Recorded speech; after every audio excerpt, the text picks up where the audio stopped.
Come state? Spero bene. Come sempre, prima di iniziare il video vi ricordo di iscrivervi qui sotto al mio canale, di attivare anche la campanellina così sarete sempre aggiornati su tutte le prossime novità.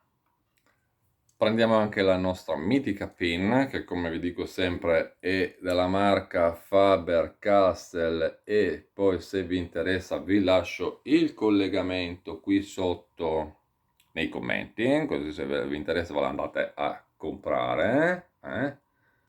Scrive blu, bellissima, con l'antiscivolo, costa pochissimo, di marca. Mm.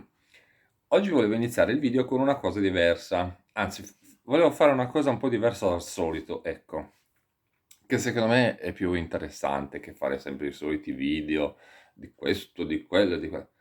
Allora, ho selezionato 3 commenti di 3 persone, ovviamente sono i commentatori più di successo, no, perché sapete che YouTube mette i commenti in ordine di successo, cioè quelli i più affezionati del canale, ecco. E quindi ho selezionato i primi 3, ecco, che sono di Monica, di M. Pagella e di Stefania e di Stefania. E fanno riferimento a come gestire le spese per l'affitto con l'assegno di inclusione, quindi con l'integrazione al reddito per la quota dell'affitto. In pratica loro ci spiegano ehm, anche dei consigli, ecco. Poi dopo a fine video vi dico anche, cioè approfondiamo un pochino la questione, quindi cerchiamo di capire un pochino meglio tutto quanto, cosa dice proprio il ministero. E quindi partiamo subito con il primo commento, che è quello di Monica, che dice: confermo, attenzione, qua si faceva riferimento a come gestire le spese dell'affitto, per quanto riguarda l'integrazione su ADI, quindi tutti e 3 sono dello stesso argomento. Dice: confermo, si va alla posta con tutti i documenti, io porto la fotocopia del bonifico precedente e si paga con la carta ADI. Chiaramente ciò che rimane è poco. Quindi è sempre meglio fare bene i calcoli delle spese durante il mese, ok? Giusto per non arrivare poi alla fine, dico io, che poi dopo non c'è più niente e vai lì a piangere miseria. E lei dice: quello che mi chiedo è come farò per pagare l'affitto nel mese di stop, mm? Che è il problema che abbiamo tutti quanti. Vediamo se qualcuno è d'accordo. L'unico modo per poterlo fare è tenersi da parte dei soldi sulla carta ADI e pagare con la restante cifra a disposizione di quel mese, che spero sia sempre destinabile al pagamento dell'affitto. Quindi lei dice: vediamo se siete d'accordo, ma siamo tutti d'accordo, perché siamo tutti d'accordo, ok? Confermiamo. Poi M. Bagella 61 dice: ciao Luigi, mi sembra che ogni tanto la gente cade dal pero. Il bonifico alla posta costa 50 centesimi. Perché, dico, lo sappiamo, con una mano te li danno e con l'altra te li tolgono. Mm. Puoi farlo solo della cifra indicata al momento della domanda ADI con contratto registrato, anche perché se provi a farlo diverso non ci riesci. Differentemente non puoi fare altri bonifici. Alla posta o dal tabaccaio puoi solo pagare le utenze usando la carta del POS. Ciao ragioniere. Per quanto riguarda le utenze, alla posta, ok, dal tabaccaio abbiamo visto negli anni che ci sono stati dei grossi paciocchi, perché c'è gente che ha provato a pagare le cose dal tabaccaio e non c'è mai riuscita, perché il tabaccaio viene registrato come Sali Tabacchi e quindi non ti fa passare la carta. Io dico sempre: andate alla posta, fate prima, boh, cioè risolvete tutti i problemi. Poi c'è qualcuno che ci riesce anche dal tabaccaio, alcuni addirittura per fare prima vanno direttamente dal giornalaio. Boh, problema risolto. Poi Stefania dice: bonifico SEPA imposta. Ovviamente se al momento della domanda si è presentata copia, registrazione e contratto all'Agenzia delle Entrate. Così facendo, oltre alla quota ADI, ti sarà aggiunta la quota affitto, che dice ora è di 303 euro, se non ricordo male, quando ti accreditano ADI. Allora, adesso agganciandomi al discorso di Stefania, cerchiamo di capire bene qualcosa, perché molti magari non lo sanno, o lo sanno, o comunque ci rinfreschiamo la memoria. Quindi, ottenere l'integrazione per l'affitto con l'ADI, a segno di inclusione, segue una logica molto simile a quella del vecchio reddito di cittadinanza, ma con alcune sfumature burocratiche che ovviamente dobbiamo conoscere per non vedere la cifra bloccata o peggio ancora non pagata, perché sai, finché te la bloccano in qualche modo riesci a sbloccarla e quando non la pagano il problema. mm? Quindi vediamo come funziona e cosa bisogna fare per assicurarci che la quota per l'affitto compaia sulla carta. Quindi io ho selezionato 1, 2, 3 punti. Partiamo dal primo punto.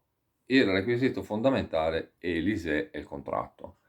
Per avere il contributo di affitto, che può arrivare fino a un massimo di 303 euro, quindi sono 3.640 euro al mese, 303 euro e rotti, 3.640 euro annui, devono coesistere determinate condizioni.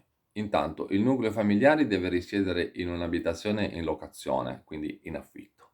Il contratto di affitto deve essere regolarmente registrato all'Agenzia delle Entrate e l'intestatario del contratto deve essere uno dei componenti del nucleo familiare definito ai fini dell'ISEE. Secondo punto, come si richiede l'integrazione? Allora, non esiste un modulo a parte da inviare dopo, dobbiamo fare tutto insieme, perché l'integrazione avviene automaticamente in base ai dati che vengono dichiarati all'interno della DSU, quindi poi l'ISEE. Quando si fa l'ISEE, nella sezione dedicata al patrimonio immobiliare o abitazione, bisogna barrare la casella affitto e inserire gli estremi di registrazione del contratto, quindi codice ufficio, numero di serie, numero di registrazione, data e tutto il resto. Cosa succede? Che l'INPS interroga gli archivi dell'Agenzia delle Entrate, se i dati coincidono, calcola la quota di affitto e l'aggiunge alla quota base dell'assegno di inclusione. Adesso mi viene spontanea una domanda. Ma se l'INPS già fa quel controllo, perché non lo fa da solo, senza che dobbiamo andarglielo a dire noi? Cioè, quell'assurdità che io trovo, perché le assurdità che io trovo certe volte è che secondo me questo sistema è fatto un po' alla sua maniera. Se tu sai che io sono in affitto, perché ti devo dimostrare io che sono in affitto? Se già lo sai, cosa serve? Cosa mi stai dicendo? Mi stai dicendo che se io non te lo metto, tu non me lo paghi? Mentre in realtà tu lo sai che io sono in affitto, quindi perché te lo devo dire io? Anche se io mi dimentico di dirtelo o non te lo dico, tu lo sai, tu me lo integri. E no, e no, tu non me lo dici, quindi io non te lo pago. Però tu non me lo dici, ma io lo so, e allora non te lo pago. Cioè, certe volte mi chiedo e mi dico che certe dinamiche sono molto particolari. Ecco, sono molto particolari. Andiamo avanti con il terzo punto. Cosa fare se la quota affitto non arriva? Se ricevi l'ADI, ma ti accorgi che manca il contributo per l'affitto, il mistero di solito risiede in uno di questi intoppi che adesso vi dico. Dati dell'ISEE errati o mancanti, quindi bisogna controllare la DSU.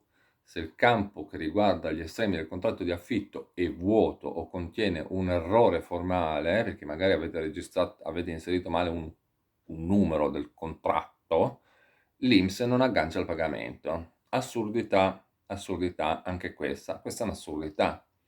Cosa vuol dire che io ti dico male un codice? Tu lo sai che sono in affitto. Non è che te lo devo dire io, lo sai già. Ok? Contratto scaduto o non rinnovato. Se il contratto è giunto al termine o non è stata comunicata la proroga all'Agenzia delle Entrate, l'integrazione decade immediatamente. E poi abbiamo discordanza tra residenza e contratto. La legge prevede che tu riceva l'aiuto per la casa dove effettivamente risiedi, ovviamente, che ne paga l'affitto di uno che abita da un'altra parte. Se hai la residenza in un posto ma il contratto di affitto è per un altro immobile, il sistema si blocca, giustamente. Se richiedo l'affitto per questa casa, poi non è che va a abitare in un'altra e dici che stai facendo, mi stai pigliando poco. Vabbè, quello ok. Ricorda che l'integrazione dell'affitto viene erogata direttamente sulla tua carta ADI, quindi non viene inviata al proprietario di casa. Sei tu che poi una volta ricevuto l'accredito totale dovrai provvedere al pagamento del canone. E di solito appunto con bonifico bancario o postale, dato che comunque la carta ADI permette di fare un bonifico mensile proprio per pagare l'affitto. Attenzione, se vivi in una casa popolare, qui l'integrazione spetta comunque, però il calcolo varia in base al canone agevolato che viene pagato per l'affitto. Quindi a sto punto vi faccio a voi una domanda, vi faccio a voi questa domanda. Hai già controllato sulla tua DSU se il contratto di affitto risulta correttamente registrato con tutti i codici? Domanda, perché spesso il problema è solo un numero scritto male all'interno della DSU.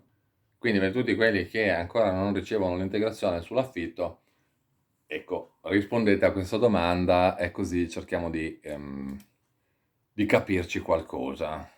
Bene, con questo è tutto, io vi ringrazio per avermi guardato, iscrivetevi al canale, attivate anche la campanellina così sarete sempre aggiornati su tutte le prossime novità.